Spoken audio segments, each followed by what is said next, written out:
and it wasn't that high anyway. Wow. So she's hoping that now she's you off gotta of be careful that. with that stuff. So ask questions. Well, and that's what I always tell people. You got to be your own proponent for your own health. You have to be your health manager. So when you go in and the doctor's trying to put you on something, first question out of my mouth, if I have a kidney problem, is, well, how's that going to affect my kidney? Because I've got a kidney problem. Because chances are that doctor has seen 40 other patients that day. Right. Chances are he hasn't seen you in 6 months to a year.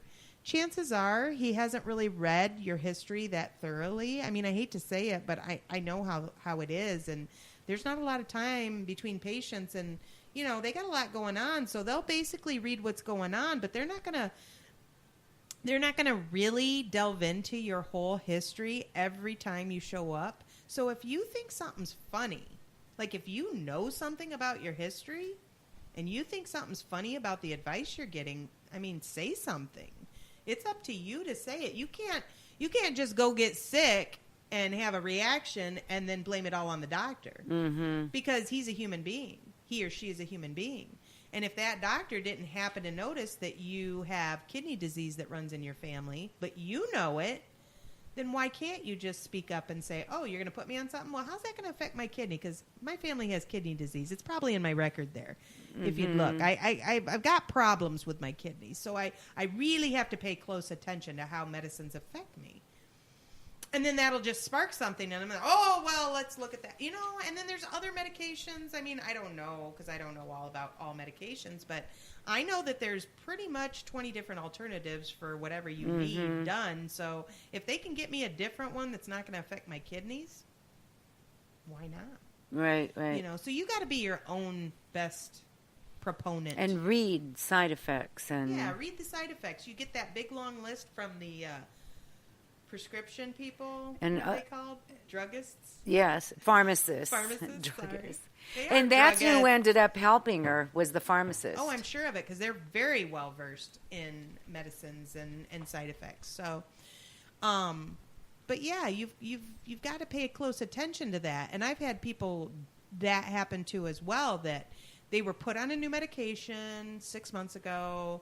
3 months ago, they noticed their urine was getting worse. It's just getting worse, worse, and worse. And it's like, oh, well, that's interesting timing.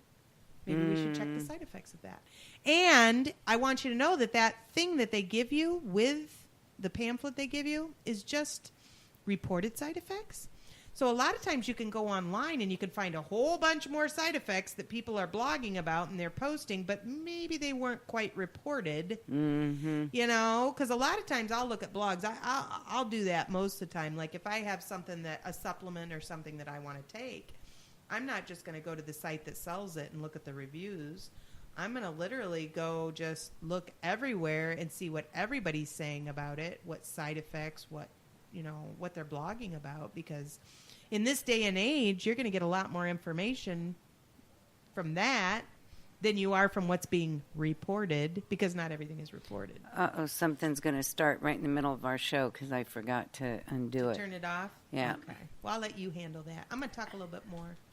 If something starts talking, I promise I'll get it off of there right away. I know you will. Okay. I'm not worried. All right.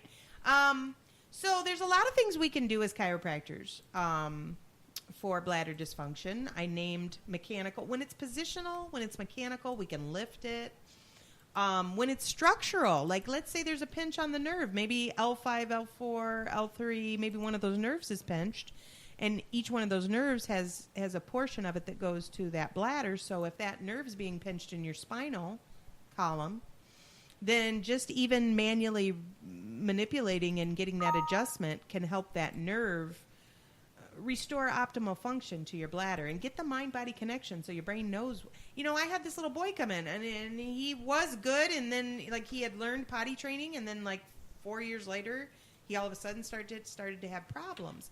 And they had another child, and they thought it had to do with that. And I said, I don't know. It just seems odd that you would be okay and then you would digress like that to that extent. It seems to me like there must have been something else to come up, you know, whether it be, who knows, juvenile diabetes.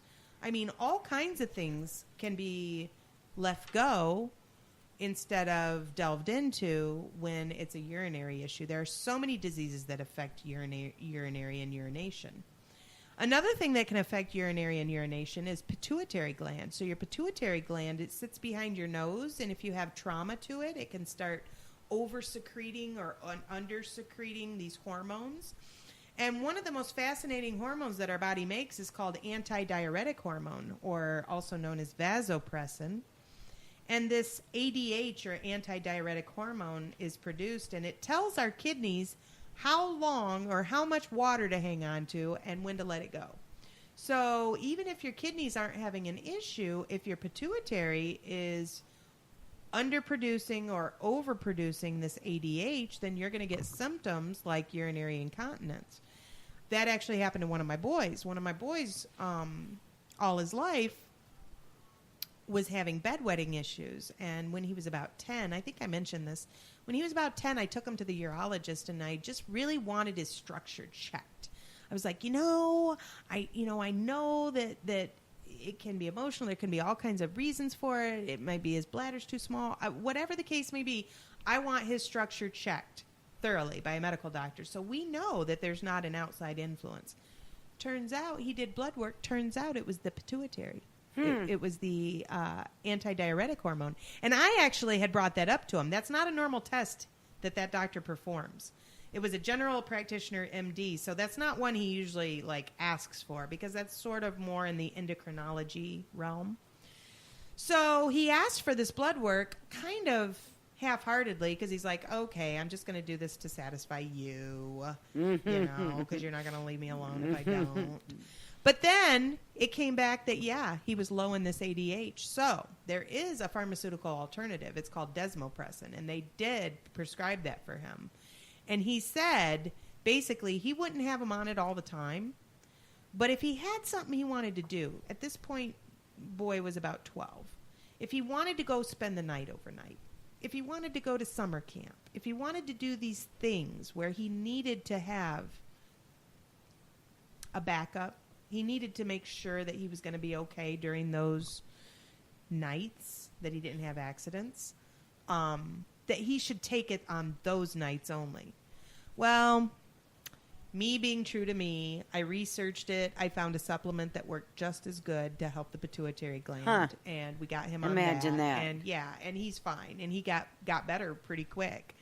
But what was interesting about it, what I found interesting about it, is every person that's ever come to me with bladder incontinence, I've asked them, so what's going on with your pituitary gland? Have they tested that? No. No. I think one time, I take it back, I think one time I had a little old lady come in who told me she was on desmopressin, and I was like, really? Wow. And she said it worked fabulous for her. So those are questions. Those are things that you need to ask when you go in. Now, we can do stuff for the pituitary, too, because it's cranial. We do some cranial adjusting. And then, of course, we can always test for the supplements to see if anything's going to help you naturally.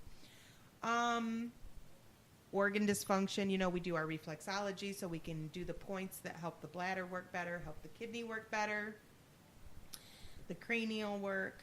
And then one more thing I wanted to talk about. The kidney has to balance all your electrolytes. So a big symptom of kidney problems is left leg pain and muscle spasms.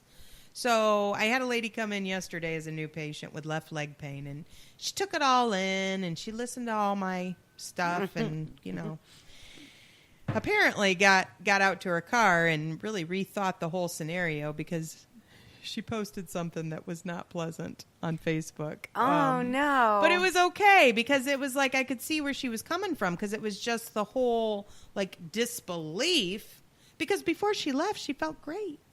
That was the thing. She felt great. I had adjusted her. I did my thing. I did everything I do, and she got up and she felt great. And I could tell because she was walking better and everything was good. She immediately went out to her car or whatever, went home and just wrote this thing I don't know what this woman was doing. So, but I'm hoping she's doing better, because I don't know if she'll come back. But that's okay. That's not a big deal. But the big deal is that people have to recognize that, yes, that's valid, that these symptoms can say something else about you, that just because your left leg hurts doesn't mean you need cracked. That If your left leg hurts, maybe it's a kidney infection. Do you know how many older people I have sent to the emergency room for a kidney infection because all of a sudden they can't walk on their left leg? And I'm like, it's the weirdest thing. And I send them over and they get tested. And sure enough, it's a kidney infection. They get them on antibiotics. And within 2 to 3 days, they're back walking on that leg. No problem. So, I mean, it's easy. That information is readily available.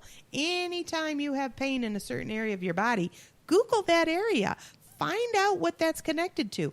It's called organ reflexology. It's called dermatomes. It's called pain referral patterns. It is medical.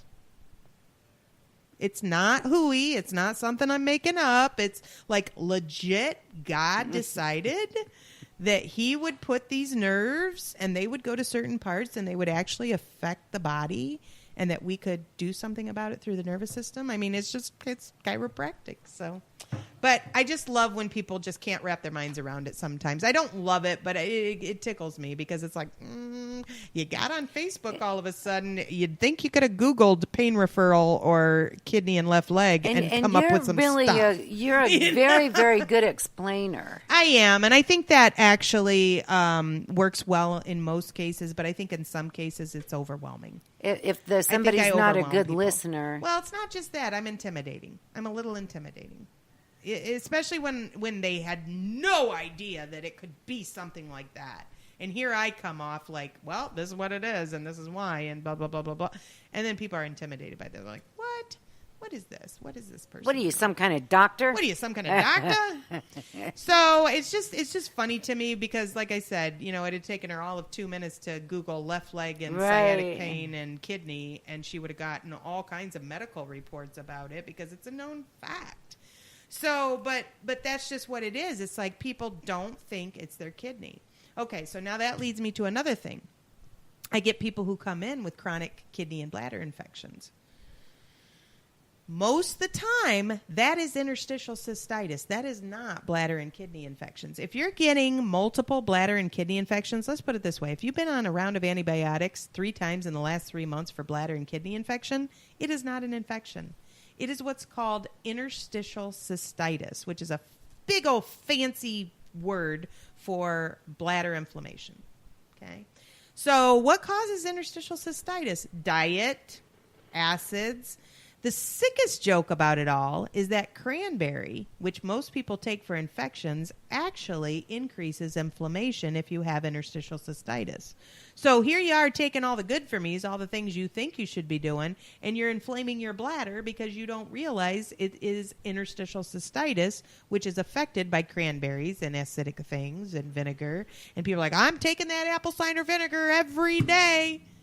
Yeah, but honey, you got a condition.